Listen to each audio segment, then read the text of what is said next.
You're listening to the 405 Exchange podcast. My name is Ken Grand-Pierre, and today's episode is with Tamino. I feel a strong sense of jealousy towards you listeners who aren't familiar with today's guest, because after this episode, you'll be able to experience his beautiful music for the first time, and God, what a treat that is. This Belgian/Egyptian musician has made a name for himself all throughout Europe with his skillful guitar playing and emotive vocals. His debut album, Amir, paints a grand picture of an artist that's carving out their own path and not letting expectations define him. To many in the States, he's a completely new artist, but with the cosign of Radiohead's Colin Greenwood, it's only a matter of time until Tamino is selling out theaters here like he's already doing all throughout Europe. On this episode, we chat about his life and his family's culture and how all of, his experiences from his youth to his young adulthood to his present day has inspired this amazing album that he's made. This is the 405 Exchange with Tamino. Enjoy.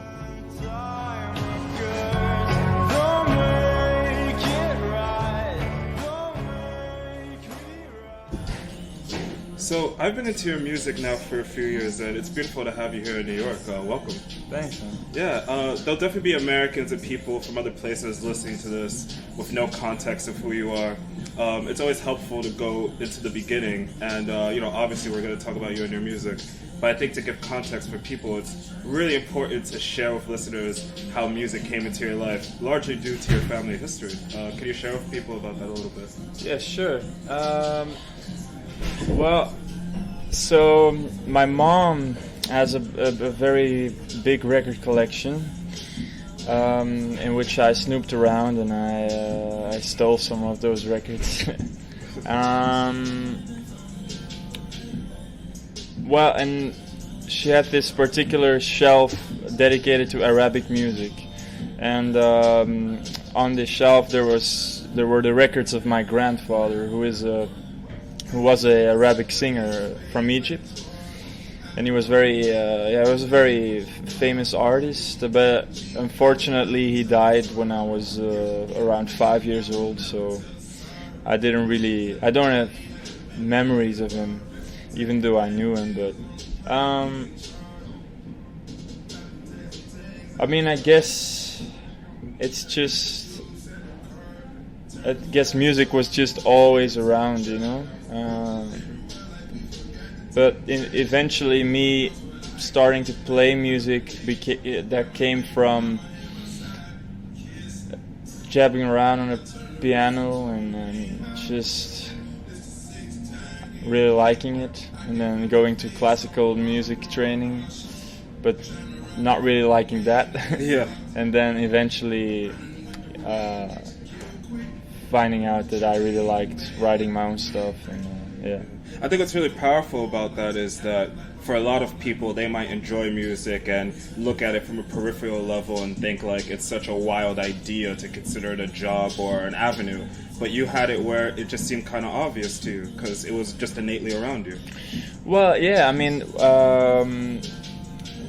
it was always kind of it was always an obvious thing to make something in a way for me, because I think I wasn't really very communicative as a kid, and I felt like through writing little stories and all of that I was a better communicator.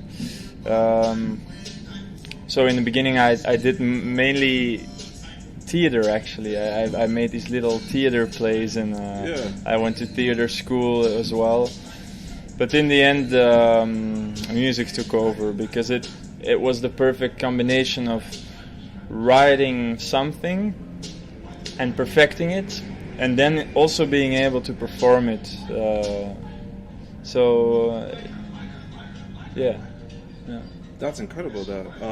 There was a lot of anticipation towards your debut album, Amir, both in Belgium and throughout Greater Europe. And I have to say, it's a beautiful piece of work, man. Thanks, man. It's really something else. I know you've been asked loads about ad nauseum about the experience of making the album. I think one of the things that intrigues a lot of people is the fact that it is your debut record. What I would like to know is, what would you say was the most surprising experience you had in terms of emotion in regards to making it? Because obviously there's always that element of expectations, but to actually go in and do it, like, what would you say surprised you? A good question. I think what surprised me was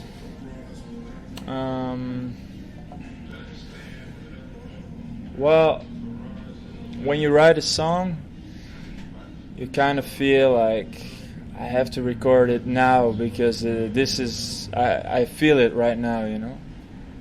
And you think I will never be able to capture this emotion ever again. So but what surprised me was that the songs, they were very versatile and they could evolve along with me.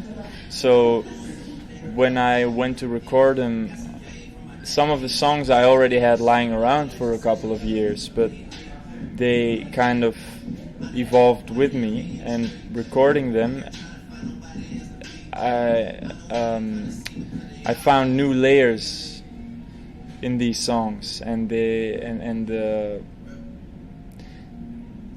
found also new emotions while singing them,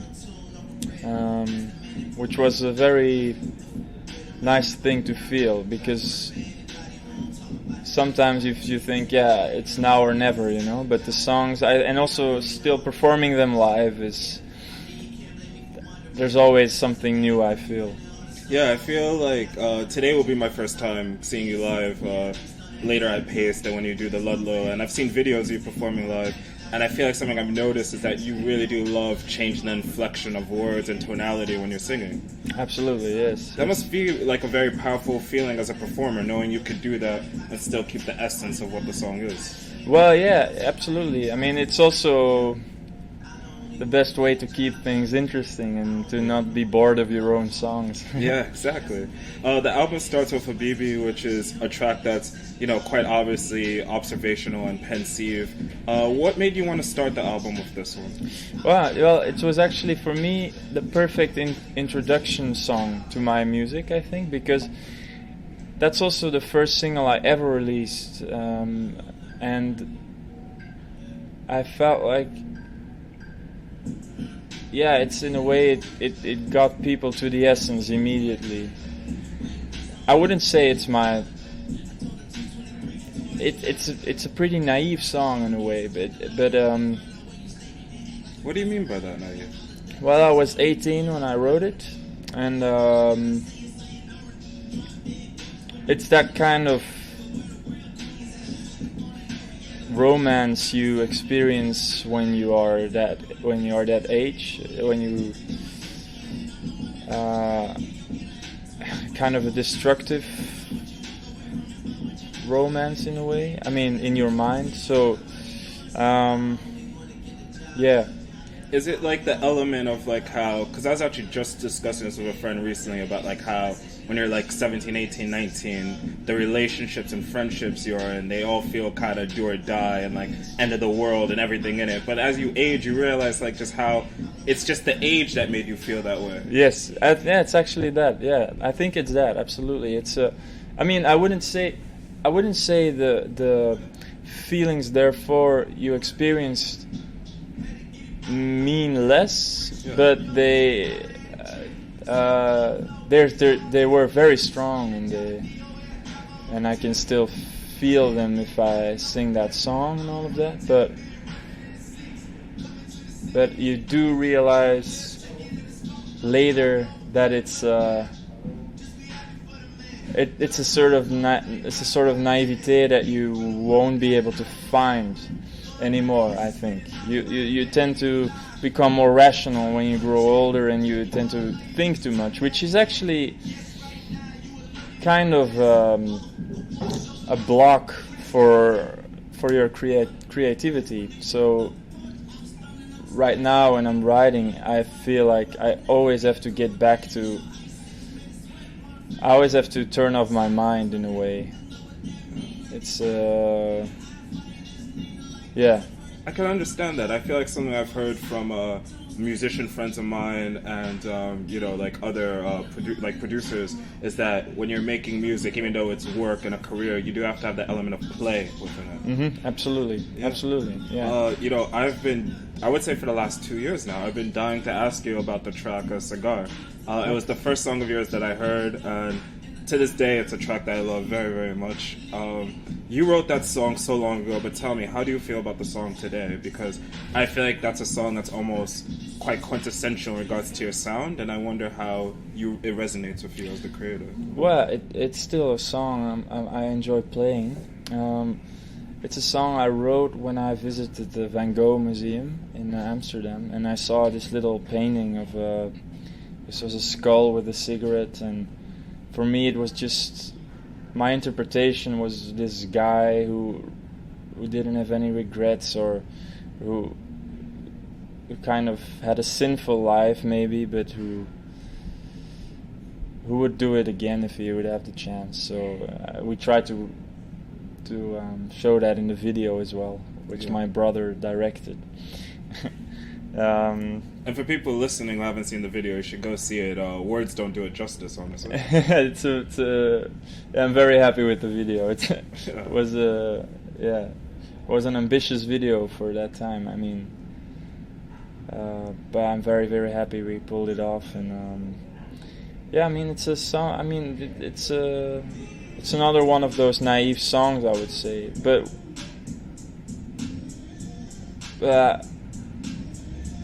yeah, I mean, yeah.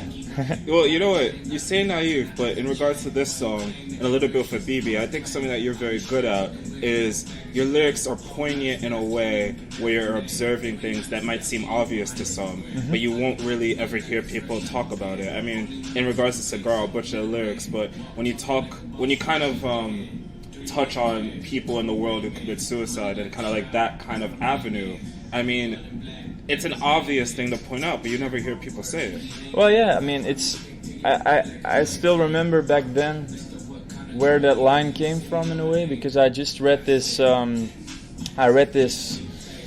article by a psychiatrist, and he threw up the question. He didn't make a statement, but he just threw up the question, like, in regards to suicide, if our views about it were the right ones, and if some people choose to step out of it, isn't that their choice? I mean, there were all these, there was a lot of questions. I mean, for me, it made me think about it as well, like, at the same time, I fully think that life is worth living, and I think one should try, even though when you feel like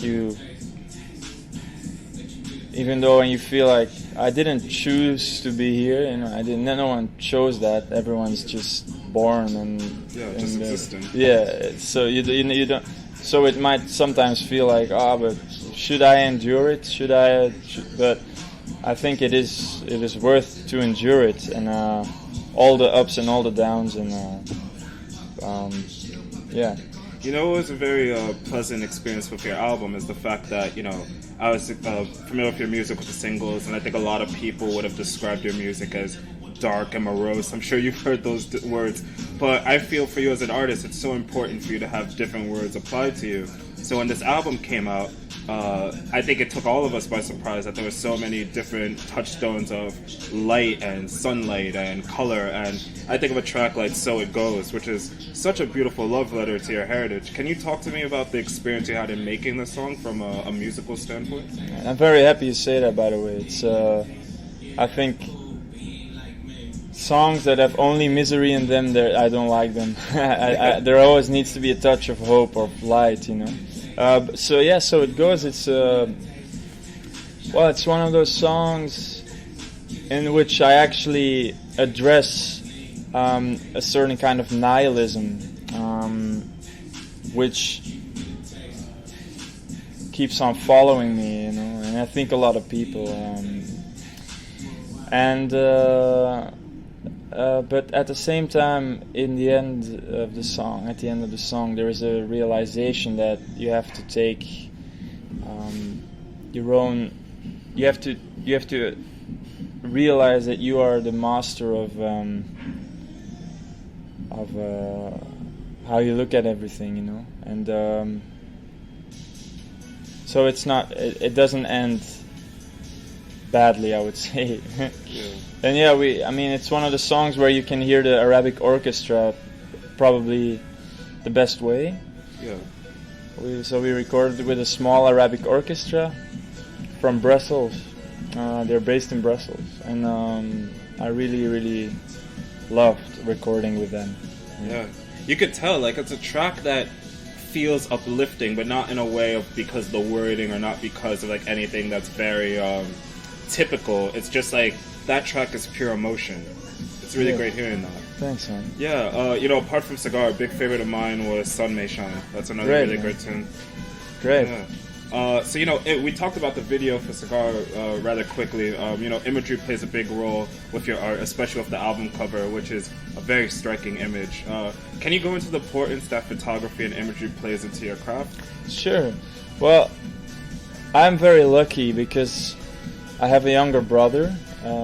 He's called Rami, and he actually follows me around everywhere, and he takes pictures, and he has a great vision, and he likes my music, of course, and he has an idea about how he wants to represent it visually, and I, of course, have an idea as well, but I feel like we support each other in that.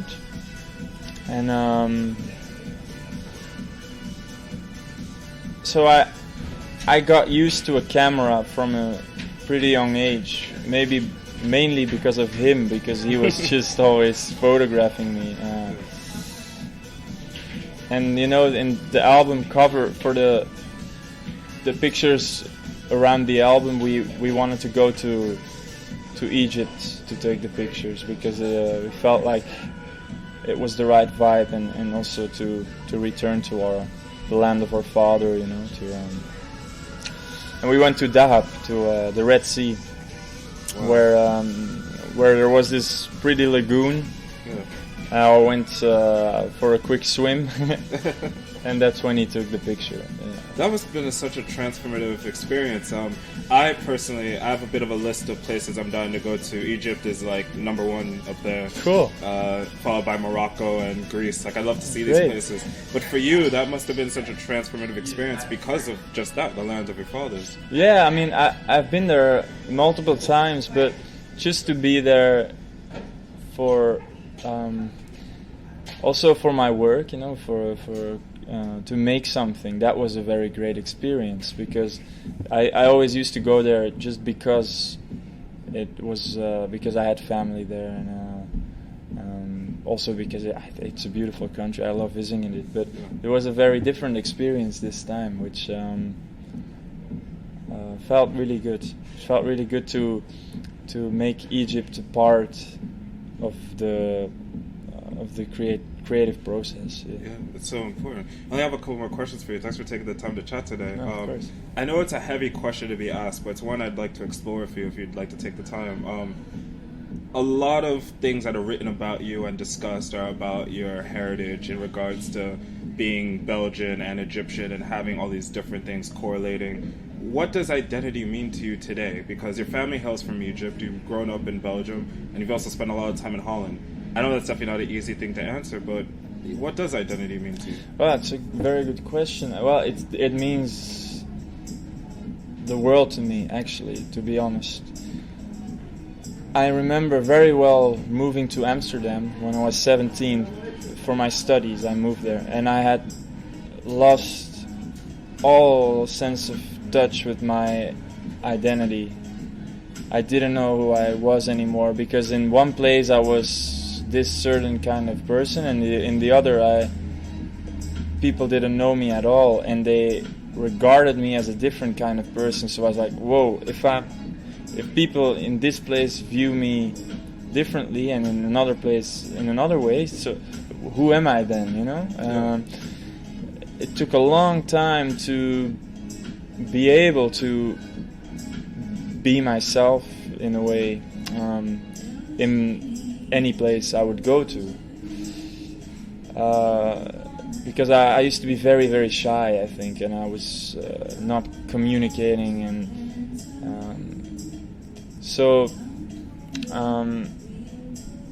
it's still I'm not there yet. I think for a lot of people it's really finding their way to just be at ease with themselves and with new people, and you know, but so yeah, and also in regards to my roots and all of that, I just accepted the fact that I didn't really have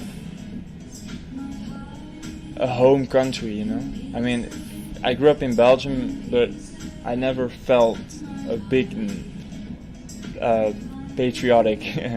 I mean, it's also very typical for a Belgian to not really feel patriotic because we are such a small country, and I mean, there's not much to be proud of. But I can kind of relate. So I was born here in America. My family hails from France and Haiti. We and West Africa. I grew up a good portion of my life in England, and then I came back to the States, and I go back and forth to England and Europe and do work, and that feels like home to me. But I've noticed since a young age, I feel not exactly the same as you, but somewhat similar, that like the way that people have the context of home, of I was born here, I only have this as my identity, and I go to school and do all that. I never had that really, and it's like I'm an American, but I don't feel American. Yeah. When I go to Britain, it feels like home, but I'm aware of not being British. Yeah, it's a weird thing. I totally get you, man. I feel it. It's the same thing. Yeah, absolutely. Yeah, I mean, identity is in the end.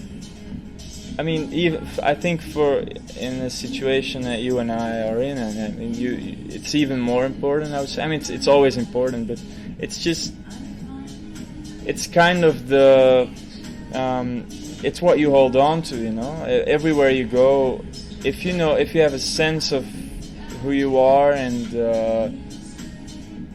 what your values are and all of that, then it's easy making decisions. It's easy communicating with people because you can always go back to that inner sense of peace, knowing who you are. Oh, exactly. I think it's a big search for who you are. I would say so. Yeah. Before I let you run here, I saved this for last because I'm sure you're always asked about it, but Colin Greenwood, the bassist of Radiohead, features on your album. You're smiling because you knew somehow it had to come in. But, you know, I bring this up because obviously there's people who might be listening not know you. I think that's something that might make people like, oh, wait, excuse me, what? I think what's really beautiful about this is that it wasn't a case of labels or management getting involved. He's a legitimate fan of you and your music. What's it been like to have a fan in him? I mean, I imagine you as being a musician, you've enjoyed Radiohead. I mean, what's it like knowing like someone like him, not just on a human level, but with his experience and his, talent, has reacted to your music? That sounds like it's both a blessing and kind of terrifying. Well, yeah, that's well put. But it means the world to me, really. I was, of course, terrified the first time he came to a concert. I can imagine. I still remember our sound guy. He saw Colin going up to the front taking pictures of us with his cell phone. So, and he didn't know what he was seeing, of course. It was very surreal. But then afterwards, I mean, he's the coolest guy. Honestly, he's one of the gentlest souls I know, and he's here actually with us. He's with us. He's gonna play tonight as well. Oh, that's amazing. That's really something special. Yeah, it's gonna be great. I think it's gonna be the first time we're gonna play as a duo without the rest of the band. Yeah, I mean, of course, yeah, I'm a big Radiohead fan. I love Radiohead. I love his work. I love. He's one of my favorite bass players for sure. I think it's just also the first time we played together was was a very it was of course very surreal. I must admit that. When he came to the studio, we were all very excited, but at the same time it felt so natural. It felt so it didn't feel, I don't know, it felt immediately great. And he played on a song called Indigo Night, which he nailed, instantly. And then of course later in the year we started performing with him, and he started playing on other songs as well. It feels great involving him in the creative process as well, and being able to play with him on stage. It's crazy. Yeah. I think the word you were looking for, and I don't want to speak for you, so you can correct me if I have it off, but I think the word you were looking for is that it wasn't transactional. And what I mean by that is, I feel like something that's kind of rough with being a musician, especially a new musician, people are talking about you, is a lot of interactions can feel transactional, whether you might want something for someone or someone wants something for you. So to interact with someone like him where it's none of that, there's something really powerful in that. Absolutely, you put it very well. It's absolutely that. It's just, I mean, he's so passionate about music. It's incredible. It's so inspiring to see it, I mean, he has had the best career you could wish for, and he's still mesmerized by the power of music, and he still just wants to play music all day long and discover new things and go to concerts. And it's how I want to live my life when I'm his age. Really, I hope I will be as passionate still as he is. And I mean, I like to tell people, particularly younger musicians, that experiences like that, interactions like that, are so important, because, I mean, it kind of goes back to what we're talking about with identity. A lot of identity deals with seeing things that are possible and being able to correlate it with your experience. With you being a younger musician and him being one that's a bit more seasoned experience, you get to see what's possible. So that's really beautiful. Yes. I mean, of course, I will. I won't. I hope for the best, but the Radiohead's career is, it's of kind course, of like Mount Everest. yeah, it's kind of like the big. But I'm already very, very happy and grateful for what I'm doing now, and I'm sure some more beautiful things will come. And Yeah, I should mention, so you're here in New York right now doing some stuff. By the time this comes out, it'll probably already have come out, but a Tiny Desk that you did in DC will be coming out. Congratulations on Thanks, that. Man. For people in New York who are listening, you'll be playing our beautiful National Sawdust, I believe on September 11th. So definitely come out for that, because that'll be something cool. And yeah, Tamino, thanks for chatting with me, man. Thank you really so much, got man. to meet you. Thanks, yeah, man. And you show me that life isn't all